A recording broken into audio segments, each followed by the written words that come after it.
Hello students, welcome back to organised knowledge channel. और आज की जो वीडियो है उसमें हम डिस्कस करेंगे worksheet number 40B for class 10th विषय विज्ञान है। और ये वर्कशीट आपके लिए 11 अक्टूबर 2021 के लिए शेड्यूल की गई है।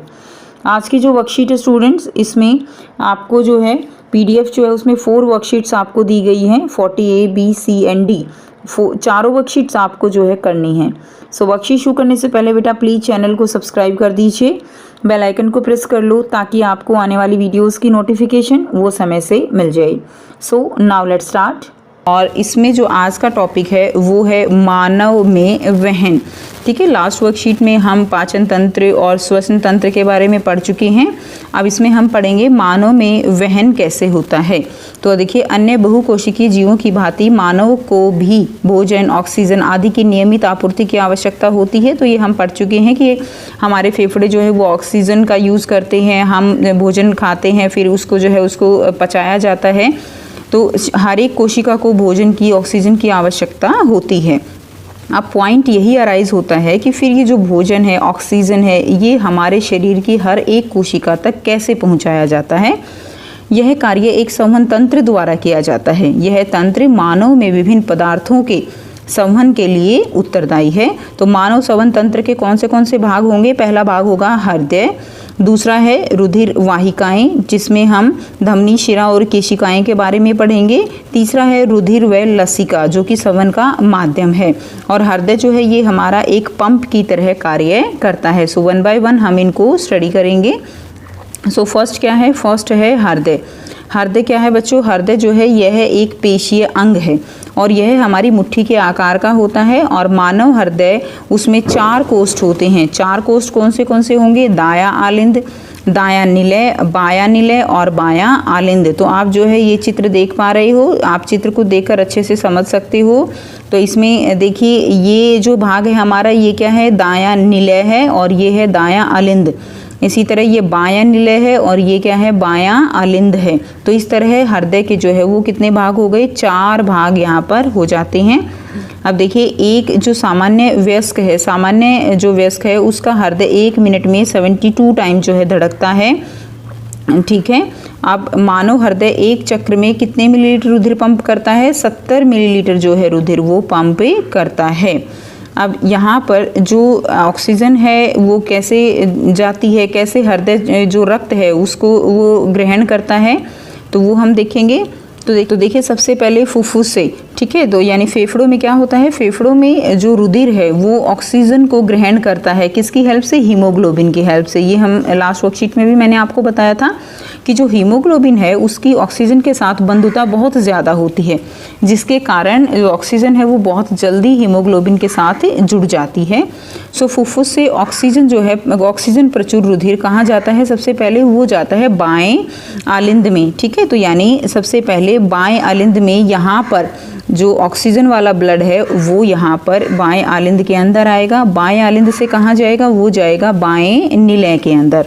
ठीक है, उसके बाद बाएं निलय से ये होता हुआ ये जाएगा महाधमनी से, फिर पूरे शरीर को ये दे दिया जाता है। तो देखिए, ऑक्सीजन प्रचुर रुधिर बाएं आलिंद में आता है। इसके संकुचित होने पर यह कहाँ जाता है? बाएं निलय में स्थानांतरित हो जाता है और यहाँ से रुधिर शरीर में पंपित हो जाता है। किसकी हेल्प से बच्चों? महाधमनी की हेल्प से। ठीक है, उसके बाद देखिए, शरीर के विभिन्न अंगों में क्या होता है? विऑक्सीजनित रुधिर। विऑक्सीजनित यानी जो कार्बन डाइऑक्साइड वाला रुधिर है वो कहाँ आता है? वो दाएं आलिंद में आता है। इसके संकुचन होने पर कहाँ जाएगा? दाएं निलय में जाएगा और फिर दाएं निलय से यहाँ रुधिर को ऑक्सीजनीकरण करने हेतु फुफ्फुस में पंपित कर दिया जाता है। यानी क्या होगा? सबसे पहले जो कार्बन डाइऑक्साइड वाला ब्लड है वो कहाँ आया? दाएं आलिंद में आया। उसके बाद संकुचित होने पर दाएं निलय में आया और दाएं निलय से फुफ्फुस धमनियाँ आपको दिख रही हैं। तो ये जो है फुफ्फुस धमनियों के अंदर ये रक्त जो है पहुंचा दिया जाता है इसको ऑक्सीजन, ताकि इसको ऑक्सीजन मिल सके और ये ऑक्सीजनित हो सके। इसी तरह आप देख पा रहे हो डायग्राम में, शरीर का ऊपरी भाग से महाशिरा और शरीर का निचले भाग से महाशिरा। यानी जो शरीर के ऊपरी भाग वाला का हिस्सा है वहाँ से जो कार्बन डाइऑक्साइड वाला ब्लड है वो इस ऊपर वाली महाशिरा से जो है एकत्रित किया जाता है दाएं आलिंद में, और निचली महाशिरा से निचले वाले जो भाग है हमारा वहाँ से रक्त जो है कार्बन डाइऑक्साइड वाला वो इकट्ठा करके कहाँ भेजा जाता है, दाएं आलिंद में भेजा जाता है। उसके बाद देखिए आलिंद की अपेक्षा निलय की जो पेशीय भित्ति होती है वो मोटी होती है। तो आप देख पा रहे हैं कि ये जो निलय है इनकी जो ये भित्तियाँ हैं ये मोटी मोटी हैं, जबकि जो अलिंद है उसकी नहीं है, निलय की भित्तियाँ मोटी हैं। ऐसा क्यों होता है? क्योंकि निलय को जो है वो पूरे शरीर में रुधिर भेजना होता है, प्रेशर ज़्यादा लगता है, ज़्यादा दबाव लगता है जो ब्लड है, रक्त है, उसको पूरे शरीर तक भेजने में। ठीक है, इसीलिए इसकी भित्तियाँ मोटी मोटी हैं ताकि जो दबाव बनता है उसको ये सहन कर सकें। अब जब आलिंद या निलय संकुचित होते हैं तो वाल्व उल्टी दिशा में रुधिर प्रवाहित करने को जो है रोकने को सुनिश्चित करते हैं। तो देखो बच्चों यहाँ पर ये क्या है, ये वाल्व हैं। ठीक, ये वाल्व क्या करते हैं, जब ये जो निलय हैं ये संकुचित होकर पूरे शरीर में ब्लड को भेजेंगे तो ये जो है इसको ये वाल्व बंद हो जाते हैं, जिसके कारण जो रक्त है वो वापस आलिंद में नहीं जा पाता। तो ये यहाँ पर वाल्व जो है उनका कार्य होता है। नेक्स्ट जो है वो क्या है, दोहरा परिसंचरण। दोहरा परिसंचरण क्या होता है? तो देखो रुधिर जो है परिसंचरण के एक पूर्ण चक्र में हृदय में 2 बार आता है। हमने देखा 2 बार आएगा, एक बार कार्बन डाइऑक्साइड वाला रक्त आएगा, एक बार ऑक्सीजन वाला रक्त आएगा। यानी एक बार तो वो रक्त आएगा जो पूरे शरीर में जो कोशिकाएं हैं वो यूज कर चुकी हैं ऑक्सीजन को, और फिर उन्होंने जो है किसको, रक्त को जो है कार्बन डाइऑक्साइड दी है। तो वो कहाँ आएगा, वो जो है हमारा दाएं आलिंद और दाएं आलिंद में एकत्रित हो जाएगा। उसके बाद वही रक्त जो है वो कहाँ जा रहा है, वही रक्त जो है हमारा वो फुफ्फुस धमनियों में जो है फेफड़ों में जा रहा है। फिर वो साफ़ होकर आएगा, साफ़ होने के बाद फुफ्फुस सिराओं से फिर से अंदर आएगा, और यानी वही रक्त एक बार कार्बन डाइऑक्साइड के रूप में आया और वही रक्त साफ़ होकर दोबारा ऑक्सीजन की जो है ऑक्सीजन को लेकर आया। तो इस तरह से एक जो रक्त है वो 2 बार जो हृदय है उसके अंदर प्रवेश करता है। इसीलिए यह सुनिश्चित किया जाता है कि ऑक्सीजन और विऑक्सीजनित रुधिर परस्पर न्याय मिले। ठीक है, यानी जो पक्षी हैं, स्तनधारी हैं, जैसे जंतुओं में उच्च ऊर्जा की आपूर्ति में सहायक होता है। तो बच्चों यहाँ पर बीच में जो है विभाजिका होती है, ये विभाजिका है। तो ये विभाजिका का कार्य क्या है, ताकि जो ऑक्सीजन वाला रक्त है और कार्बन डाइऑक्साइड वाला रक्त है ये आपस में ना मिले। अगर मिलता है तो हमारी जो जितनी हमें ऊर्जा चाहिए उसकी आपूर्ति नहीं हो पाएगी, जिसके कारण फिर जो है हमारी बॉडी, हमारा शरीर अच्छे से कार्य नहीं करेगा। उसके बाद देखिए नेक्स्ट हम पढ़ेंगे इसमें रुधिर वाहिकाएं। रुधिर वाहिकाओं में धमनी और शिरा। तो धमनी क्या होती है, धमनी जो है ये वितरण वाहिका है, यानी ये जो है क्या है कि ब्लड को, ये रक्त को जो हृदय है हमारा उससे लेकर पूरे शरीर में फैलाती हैं धमनियाँ। ठीक है, और शिरा क्या है, ये संग्रहण वाहिका है। संग्रहण वाहिका मतलब क्या है कि ये पूरे शरीर से रक्त को जो है इकट्ठा करती हैं। ठीक है, तो यहाँ पर लेकिन एक अपवाद भी है, आप ध्यान दीजिए। हमने पढ़ा कि शिराएं जो हैं वो संग्रहण वाहिका हैं। अब संग्रह करेंगे किसका, विऑक्सीजनित रुधिर का, यानी जो कार्बन डाइऑक्साइड वाला रुधिर होता है। लेकिन यहाँ पर आप ध्यान दीजिए कि जो फुफ्फुस शिराएं हैं, ठीक है, जो फुफ्फुस शिराएं हैं उनके अंदर ऑक्सीजन वाला रुधिर होता है, और ये अपवाद है। शिराओं में जो है कार्बन डाइऑक्साइड वाला ब्लड होता है, लेकिन फुफ्फुस शिराओं में ऑक्सीजन वाला ब्लड होगा। इसी तरह जो धमनियां हैं उनके अंदर ऑक्सीजनित रुधिर होता है, जो कि शरीर के सभी अंगों तक लेकर जाती है, लेकिन अपवाद है फुफ्फुस धमनी को छोड़ के। ठीक है, फुफ्फुस धमनियां हैं जिनके अंदर कैसा ब्लड होता है, कार्बन डाइऑक्साइड वाला ब्लड होता है। नेक्स्ट है धमनी की भित्ति जो है बच्चों वो मोटी और लचीली होती है। धमनी की भित्ति मोटी और लचीली क्यों होती है, क्योंकि इसको जो है हृदय से रुधिर उच्च दाब से जो है आगे भेजना होता है। इसमें जो हृदय होता है उसके ऊपर दबाव बहुत ज़्यादा होता है। ठीक है, इसीलिए ये इसकी जो दीवारें हैं, जो भित्ति है वो ज़्यादा मोटी होती है शिरा की तुलना में। शिरा की भित्ति कम मोटी और कम लचीली होती है। अब देखिए धमनी जो है, धमनियों में वाल्व नहीं होते क्योंकि दबाव ज़्यादा है, और इसीलिए जो ब्लड है, रक्त है, वो वापस आने के चांस नहीं होते हैं, इसीलिए इनमें वाल्व नहीं लगे होते।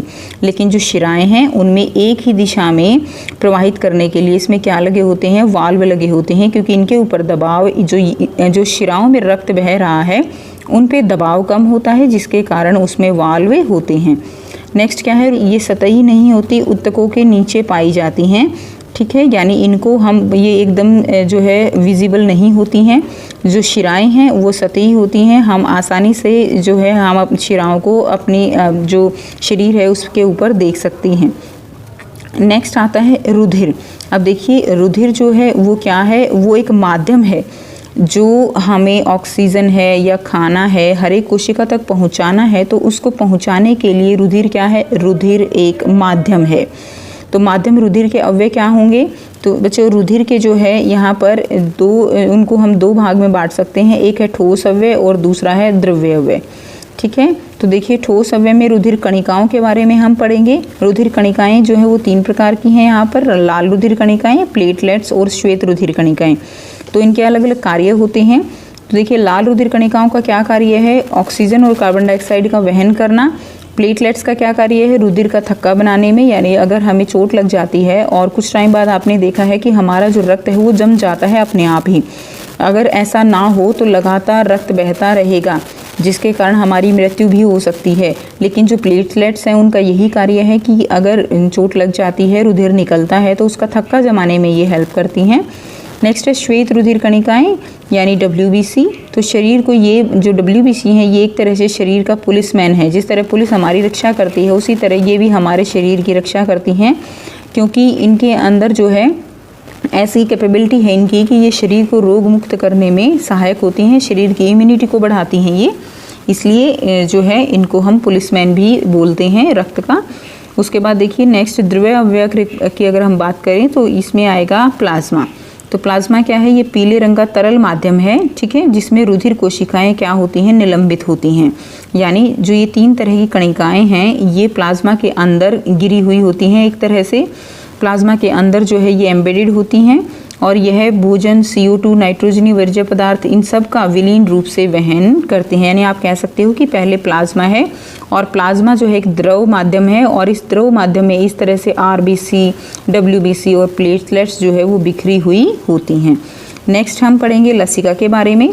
तो लसिका यह एक उत्तक तरल है जो रुधिर कोशिकाओं से निकलकर जो है अंतःकोशिकीय अवकाश में आ जाता है। इसका क्या मतलब है बच्चों कि लसिका ये भी एक तरल उत्तक है, यह एक उत्तक तरल है जो रुधिर कोशिकाओं से यानी जो हमारी नलियां हैं, धमनियां हैं, उनसे जो है जो ब्लड एक कह सकते हो आप रिस कर जो उत्तकों के बीच में आ जाता है उसको हम क्या कहते हैं, उसको हम लसिका कहते हैं।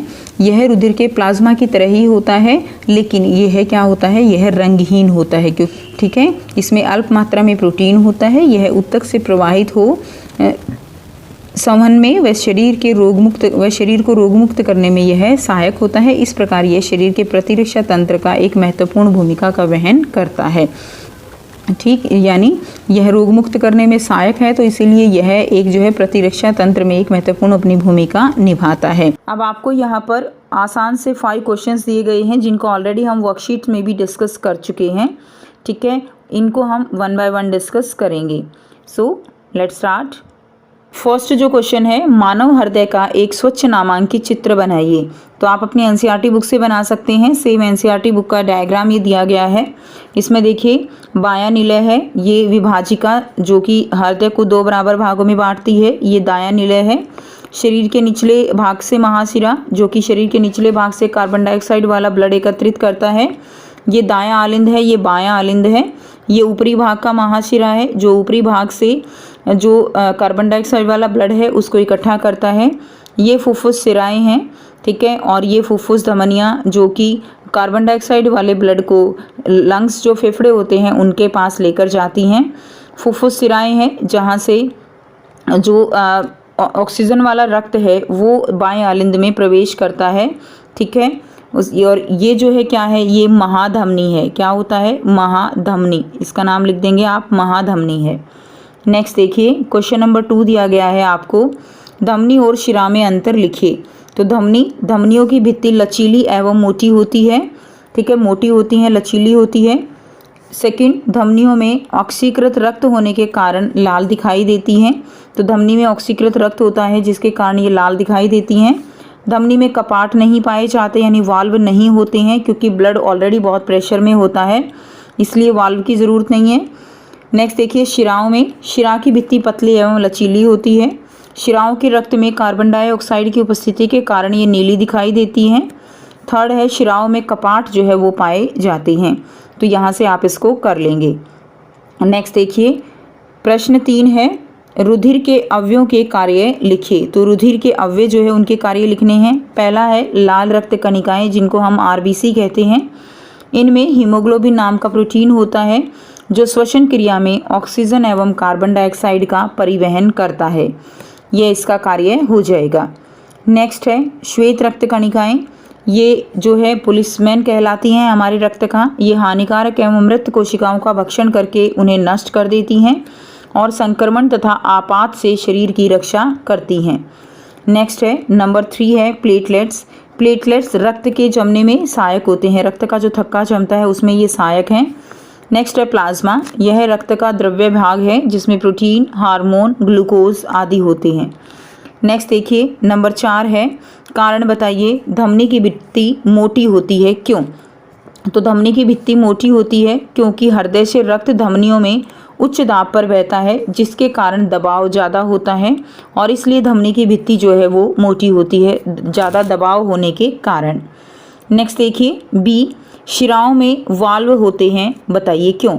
तो शिराओं में रक्त जो है वो कम दाब पर बहता है जिसके कारण वह उल्टा आ सकता है, इसलिए उसमें वाल्व होते हैं जिससे कि वह एक ही दिशा में बहता रहे। नेक्स्ट देखिए प्रश्न 5 है लसिका क्या है? तो लसिका रुधिर वाहिनियों तथा ऊतकों के मध्य खाली स्थान में एक रंगहीन स्वच्छ तरल एवं पीले पदार्थ के रूप में पाया जाता है। रुधिर प्लाज्मा रुधिर कोशिकाओं की पतली दीवार से छनकर ऊतक कोशिकाओं के संपर्क में आ जाता है और जो ये छना हुआ द्रव होता है उसको हम लसिका या ऊतक द्रव कहा जाता है। ऊतकों के बीच में आ जाता है जो आरबीसीज हैं, डब्ल्यूबीसीज हैं, ठीक है, वो यानी जो ब्लड की हमारी कैपिलरीज होती हैं उनसे छन कर ये आता रहता है जिसको हम लसिका या ऊतक द्रव कहते हैं। तो ये थी स्टूडेंट्स आपकी आज की साइंस की वर्कशीट। आई होप सभी स्टूडेंट्स को ये क्लियर है। कोई भी डाउट है आप पूछ सकते हो। वीडियो अच्छी लगे तो प्लीज़ लाइक कर दीजिए, शेयर कर दीजिए और चैनल को सब्सक्राइब कर लीजिए। So thanks for watching. मिलते हैं नेक्स्ट वीडियो में नेक्स्ट वर्कशीट के साथ। Take care, bye bye.